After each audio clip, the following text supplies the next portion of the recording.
Cześć. Here we have Henry, he just finished his session. Hi, how are you? So now it's my turn. You should develop a side hustle and you should be making money on the weekend.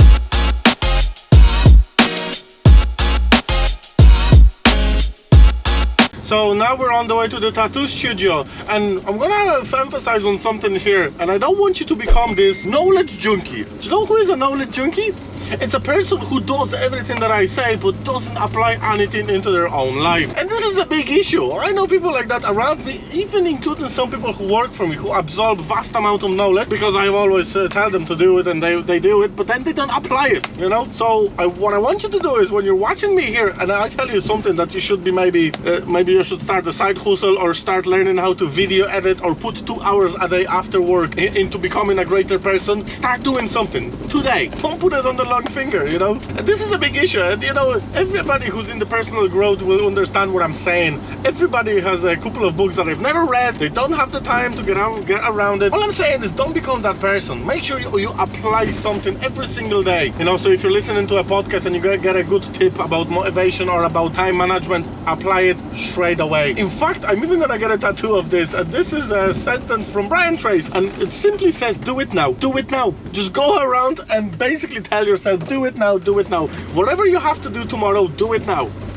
Become that person. I think one of the most important skills for you to start is marketing and video editing, okay? Why do I say that? Well, it's simply because if you're good at video marketing, your phone will always be hopping. People will know about you and your service. So this should be your step number uno. Make sure that your face is out there. Okay, now how do you do that if you've never had any experience in video editing? You know, Adobe Pro is the program to be using, but it's very complex, you know, it's a job in itself. And this is the true thing about entrepreneurship. You know, people have this the idea in their head that they have to be good at one thing, but then you cannot be entrepreneur.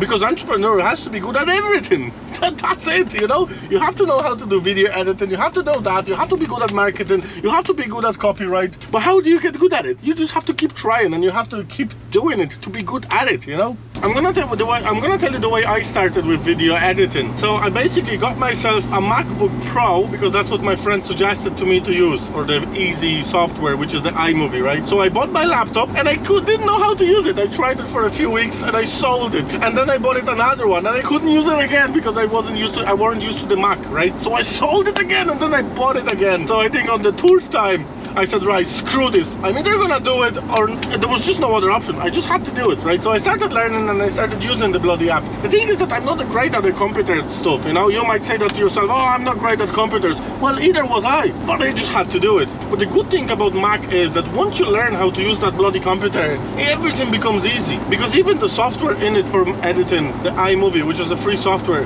it's very easy to use. It's very easy to use. So I would suggest that you start putting something on the YouTube about your business. You can use your phone. A lot of good YouTubers just use their iPhone. A great example? Well, there you go. What's his name? Winston Diesel, I think, your man. Millions of followers. Now, the guy does pretty ridiculous stuff, but he records everything using iPhone. He doesn't even use external microphone. So if you think that you need all this equipment and all that, no, you don't. You don't. You just have to get your head out of the gutter and start doing stuff, you know? Remember that every day you have 24 hours, which 6 to 8 hours should be allocated towards sleep. But what about the rest? You have all this time every single day and you're doing nothing with it. So I'm here to give you a couple of virtual slaps in the head and get you moving your ass, okay? I had this conversation with one of our lads. So one of the lads that work for me, I've seen that he's been down a few days on a row. And I walked up and I said, oh, what's the story? I've seen that you've been down, blah, blah, blah. And he says, ah, yeah, Lucas, it feels like I'm getting nowhere. I need some extra money, blah, blah, blah. And I said, man, you're reading all these books, you're doing all this amazing stuff for me, and yet, what do you do over the weekends? Because you have 2 full days. Like, what is it that you're doing? You should develop a side hustle and you should be making money on the weekend. So I gave him a couple of ideas. Over a sudden, he has a flyer and he's gonna be going around and doing people's gardens, maybe doing some power washing or some deck cleaning. And he's gonna start doing it now, you know? But before that, he had these 2 days and he just assumed that those 2 days have to be wasted.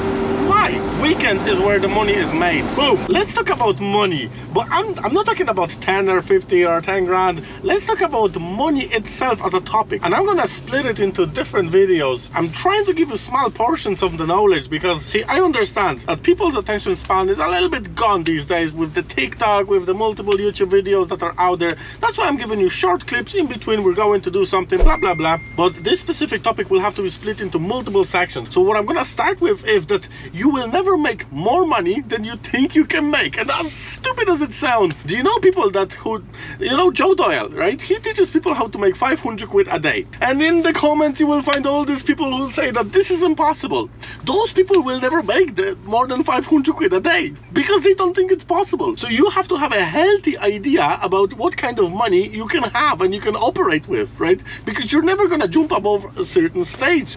And I would even go as crazy as the fact that if you think that all you can make is 1,000 quid a week and then you get an injection of money from, let's say, a claim or a, you know, I don't know, you get an injection of 50 grand, let's say. Usually people who have that thinking, they get rid of the money unconsciously. They spend it on stupid things because they can't handle it. You should have a healthy attitude towards money, right? Now, how do you do it? Basically, the way I would start thinking about it is I said it in the previous episodes, right? It's all about downloading the right information into your subconscious mind. So you should basically start telling yourself that you're gonna be rich. Visualize yourself that in a few years, you're gonna be the guy. Visualize yourself driving the right car, going to the meetings. What the hell would you have to do to be rich also as well? You know, you have to start thinking from backwards. You need to do that, and that way you're gonna start paving the way. It's invisible way, I call it, right? Because people who think that they're gonna be broke, they will be broke. That's how it is. How many people who win the lottery and after 2 or 3 years they're even broker than they were previously, and they say that this is the worst thing that could happen to them. Google these boys, and it's a true story. And the very next step is get this whole idea out of your head that money doesn't bring happiness. Money is not everything. Money is not happiness. Bull. People who say that money doesn't bring happiness, they don't know where to go shopping. They don't. That's all it is. Of course, there are things that you cannot buy with money, like love and health. But even health, you can buy with money into a certain degree, right? When was the last time you've heard about multimillionaire or a billionaire dying from a cancer? Those boys don't die from cancer very often. Why? Well, let me explain that to you. Standard chemotherapy will cost about 300 to 400 grand in Germany. I was reading this research about German market, right? So in Germany, it will cost you about 300 to 400,000. I'm assuming it's the same here. And the reason you don't hear those numbers is because people usually get it through a medical card or insurance or wherever the hell. But that's how much a chemotherapy costs. But that's a very cheap type of a chemotherapy. The way the chemotherapy is bad is because they lash about 50 different chemicals into your body, hoping that one of them might kill your cancer, right?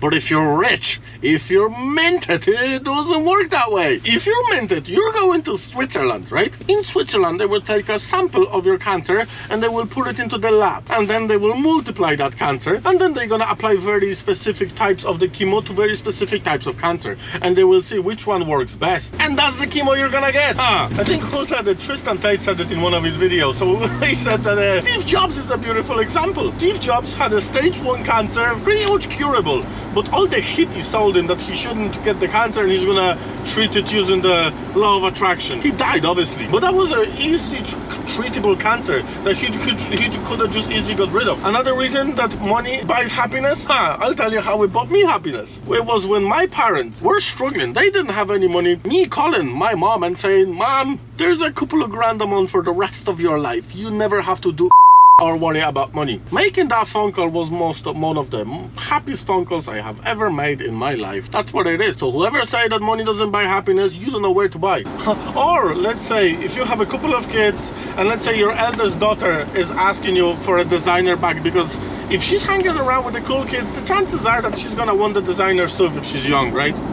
Now it's different with the boys. The boys should always earn their money. You shouldn't teach the boys how to work for nothing. But with the girls it's a little bit different, right? So, you know, whether you like it or not, she's gonna get it. So it's better for her to get it from her father than from the local drug dealer. Trust me. So that should be a motivation for you to make money as well. Also, education costs. And I'm not talking about going to school or going to college. I'm talking about personal growth. Going to seminars, staying in hotels, getting private coaches. All of that costs money. Another good reason to have money, you know. You have no idea how great it is for me to have a personal trainer in the gym, and then to have an individual company who makes me meals who are specifically designed for me with the right amount of calories, you know. That's also great. And this might sound like a little bit of a bragging. I'm not bragging at all, but just the fact that I was able to go to Spain over Christmas and blow something like 30 to 35 grand in 2 weeks and come back and think nothing of it. That was great, because I came back and my motivational levels were on a different level than usually. I'm telling you this, because I remember days when I used to go away and I had to be saving for 3 weeks before I go away, and all I would be able to go with is a couple of €100. You go to your bloody cheap resort, you have to eat all the all-inclusive crap, drink the cheap wine, drink the cheap beer. That is not living, that is not life. So me being able to go to Spain for 2 weeks and blow something like 30k, man, that felt good. I wish that to everybody. Obviously don't be blowing that kind of money if you can't afford it, but that feels good. That's all I'm gonna say to you. Cześć. Here we have Henry, he just finished his session. Hi, how are you? So now it's my turn. How is Henry, all good? Very good, very good. Nearly there, guys, nearly there. It'll be something to show off you, I tell you. We're gonna have something to show you. Yeah, when the back is finished. Anyway, I'll see you in a few minutes in the studio. We're back in the studio with Dr. Dre. And I wanted to talk to you about a cool mindstorming technique that I've been using, and I showed it to a couple of people, and when they actually fell through and they did the 20 steps, it works magic, right? So what you do is you basically write on top of the page your question or whatever problem you might be having. Now, the question could be, how do I make extra 5 grand, or how do I get more calls, or how do I do blah, blah, blah, right? And then you need to write 20 answers for it, right? Now, people don't usually get to the 20th answer, and this is which the last couple of answers are usually the most valuable, right? Because the first 10 or the first 5 are going to be very obvious. That's how everybody else thinks. But you don't want to think like everybody else, you know, you want to think outside of the box. That's why the best answers are going to be on the very bottom of the page. So I would strongly suggest, give yourself a question, right? The question is, how do I make extra money? And give yourself that 20 answers. Now, if you already work with a team and you have a cool guys working for you, management, blah, blah, blah, you can just pull out a whiteboard and you can do it with them. It could be a cool exercise. It conditions you to think on another level and look outside of the box. Because if you think about it, how do I make extra 5 grand a month, right? Now, all the answers, the first 10 answers, you already had them because you've been already thinking. But this very exercise will condition you to think outside of the box, and I would strongly suggest that you try it at least. And remember, whatever you get from watching me, make sure you implement this into your business and into your life, because other than that, you're basically wasting your time looking at anything you see on this series, okay? Another cool tip for people that have a lot of stuff to do on their plate, like I do. Sometimes when I wake up, I don't know what to do first, right? But the way I would go about it is I would write down all the tasks on the list, and then I would prioritize them. So I would say, right, that's a A, that's a B, and that's a C, right? So if your tasks doesn't have any outcome, like sometimes you might think, well, I need to do my business cards, and you think that this might be an important task. It's not, you know. Other tasks are way more important, like making sure that somebody rings your bloody phone, marketing, you know. So I would always get up in the morning, or even better, do it the day before. Make up a list of the you have to do the next day, prioritize the list by doing A, B, or C, and then overnight your mind is going to work on the answers, whether you believe in the law of attraction or not. I believe that a lot of stuff overnight works in the background of your head somehow. Well, that's what I got from these books, and I choose to believe it. I choose to believe in it, and it works for me. So therefore, I'm passing this knowledge, and I'm strongly suggesting that you should do that as well, or at least try it. The reason why a lot of stuff works for me is because that's your phone, Andre. The reason why I use a lot of the superstitious stuff in my business is because, you know, I didn't finish a lot of school. So when I got into the business and I started reading all the different techniques and the books, I was willing to try everything. And I was willing to try it for a minimum of 21 days. And guess what? A lot of the stuff that shouldn't be working works, you know? A lot of the superstitious stuff as well, like the law of attraction, affirmations, it works for me. There you go. So if you truly believe that something is going to work, it just does, you know, if you do it for a minimum of 21 days. Try a new skill, try a new thing. You know, I told you before about the way your brain develops the patterns, you know, it takes time, you know.